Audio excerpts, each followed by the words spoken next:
ایک بادشاہ تھا، وہ پھولوں کی سیز پہ سویا کرتا تھا۔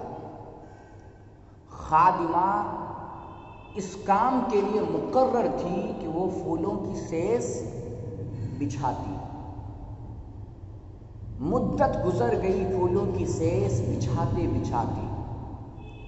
خادمہ کے دل میں ایک دن خیال پیدا ہوا کہ بادشاہ روزانہ پھولوں کی سیز پہ سوتا ہے، پتہ نہیں کیا لطف ملتا ہوگا بادشاہ کو، کتنی بہترین نیند آتی ہوگی بادشاہ کو۔ بادشاہ کے بستر کتنے نرم و نازک ہوتے ہیں، لیکن اس نرم و نازک بستر پر پھولوں کی سیز، پھول بچھائے جاتے ہیں۔ اس کام کے لیے بادشاہ نے ایک نوکرانی، ایک لونڈی کو مقرر کر رکھا ہے کہ روزانہ اسے پھولوں کی سیز بچھانی ہے۔ ایک دن دل میں خیال پیدا ہوا اس نوکرانی کے کہ بادشاہ روزانہ اس پھولوں کی سیز پہ سوتا ہے، پتہ نہیں اسے کیا لطف ملتا ہوگا، کتنی بہترین نیند آتی ہوگی۔ یہ سوچ کر جب وہ لونڈی بستر بچھا چکی، پھولوں کی سیز لگا چکی، تو کمر سیدھی کرنے کے لیے ایک دو لمحوں کے لیے اس بادشاہ کے بستر پر لیٹ گئی۔ بادشاہ کے نرم و نازک بستر، پھولوں کے سیز، اور لونڈی دن بھر کی تھکی ہوئی تھی، آنکھ لگ گئی۔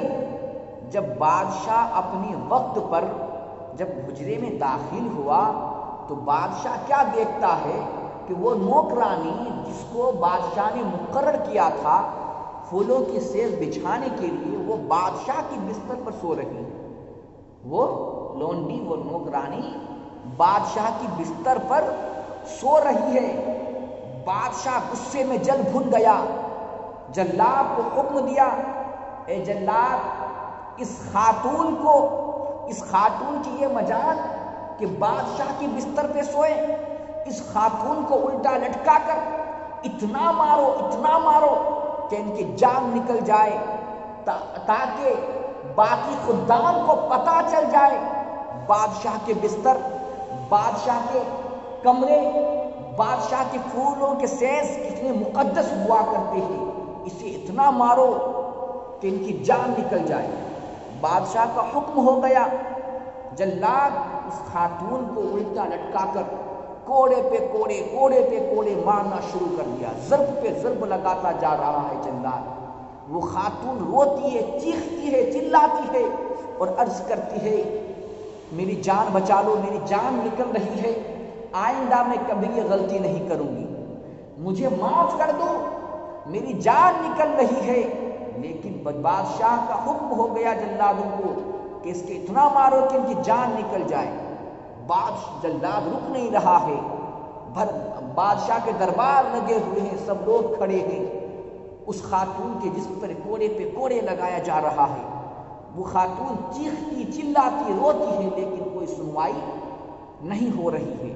اچانک وہ خاتون روتے روتے ہنسنے لگی،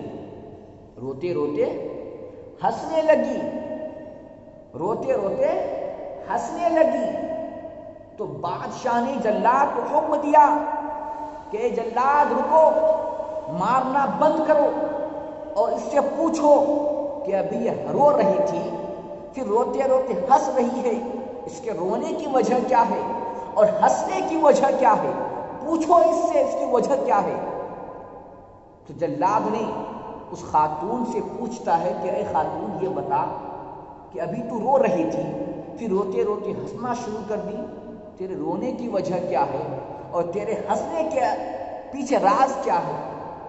تو وہ خاتون عرض کرتی ہے، اے جلاد، تمہیں اتنا بھی علم نہیں، جب جسم پہ کوڑے لگتے ہیں تو انسان کے جان نکلنے کو آتا ہے، نزا کا عالم طاری ہو جاتا ہے، تمہیں اتنا بھی خبر نہیں، تمہیں اتنا بھی علم نہیں؟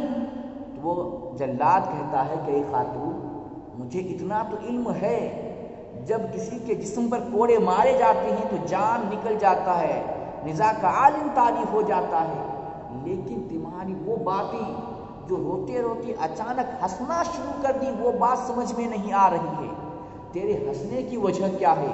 تو وہ خاتون عرض کرتی ہے، اے بادشاہ کے دربار میں رہنے والے لوگوں سنو، میرے ذہن میں میرے دل میں یہ خیال پیدا ہوا کہ میں بادشاہ کے نرم و نازک بستر میں کچھ لمحوں کے لیے سوئی تو میں اتنی تکلیفیں کاٹ رہی ہوں، تو جس کی جوانی گزر گئی، جس کا بڑھاپا آ گیا، نرم نازک بستر پہ سوتے سوتے جس کی زندگی گزر گئی، پھولوں کی سیز پہ سوتے سوتے اسے کتنی تکلیفیں کاٹنی ہوگی۔ اللہ اکبر۔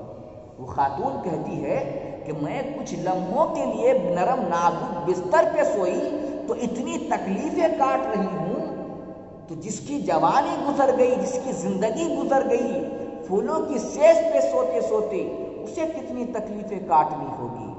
تو میرے دوستو، میرے مسلمان بھائیوں عزیزوں، اس دنیا کو پھولوں کی سیز نہ بناؤ، اس دنیا کو اللہ کی عبادت کے لیے گزاریں، اس دنیا کو اللہ کے ذکر و فکر میں گزاریں، رزق تلاش کرتے کرتے رازق کو نہ بھولیں۔ آج ہم اور آپ رزق کو تلاش کرنے میں اتنا گم ہو گئے ہیں کہ رزق دینے والے رب کو بھول چکے ہیں۔ مسلمانوں، رزق تلاش کرو، لیکن رزق تلاش کرتے کرتے رازق کو نہ بھولو، رازق کو نہ بھولو۔ آج ہر انسان یہ کہتا ہے کہ لاکھوں کماتا ہوں، کاروبار اچھے چلتے ہیں، لیکن گھر میں برکت نہیں ہے، پیسوں میں برکت نہیں ہے، پتہ نہیں پیسے کدھر چلے جاتے ہیں۔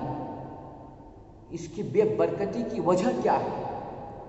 یہ ہے نا، ہر انسان یہ کہتا ہے کہ نہیں، میرے کاروبار بھی اچھے چلتے ہیں، پیسہ بھی اچھا کماتا ہوں، لیکن پتہ نہیں کدھر چلے جاتے ہیں، گھر میں برکت نہیں ہے، پیسوں میں برکت نہیں ہے، پتہ نہیں کدھر چلے جاتے ہیں۔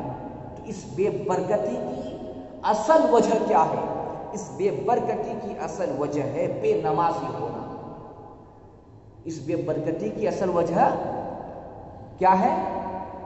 بے نمازی ہونا۔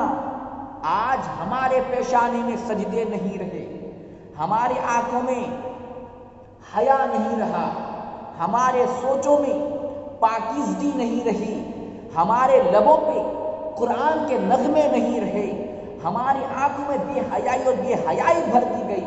مسلمانوں، جس دن اپنے پیشانی میں سجدے سجا لو گے، جس دن اپنے لبوں میں قرآن کے نغمے سجا لو گے، جس دن اپنے ذہن و فکر کو پاکی برائیوں سے محفوظ کر لو گے، جس دن اپنی آنکھوں کو بے حیائی دیکھنے سے محفوظ کر لو گے، پھر دیکھنا ہمارے گھر میں برکتیں کیسی آتی ہے، اور دیکھنا جو ہم پیسے کماتے ہیں اس میں اللہ رب العزت کتنا برکت عطا فرماتا ہے۔ تو مسلمانوں، اس بے برکتی کی وجہ اصل کیا ہے؟ بے نمازی ہونا، اور رزق کو تلاش کرتے کرتے رازق کو نہ بھولیں، اس رب کی بارگاہ میں آئیں اور عرض کریں، اے پروردگار، تیرے ہاتھ دست قدرت میں سارے خزانے ہیں، تو میرے لیے مدد فرما۔ پھر دیکھنا جو اللہ رزق کے دروازے کیسے کھلتے ہیں، اور جو رزق ملتا ہے پھر دیکھنا اس میں برکتیں کتنی ہوتی ہے، اس میں برکتیں کتنی ہوتی ہے۔ تو حاضرین و سامعین،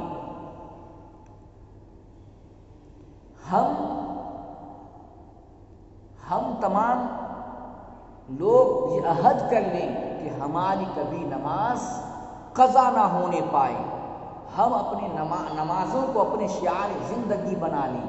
جب ہم اللہ کو یاد کریں گے، نمازیں ادا کریں گے، پھر رب کی بارگاہ میں ہاتھ اٹھا کر کے دعا کریں گے کہ اے پروردگار، ہمارے لیے غیب سے روزی کے اسباب مہیا عطا فرما۔ پھر دیکھنا اللہ رب العزت ہمارے گھروں میں کتنی برکت عطا فرماتا ہے۔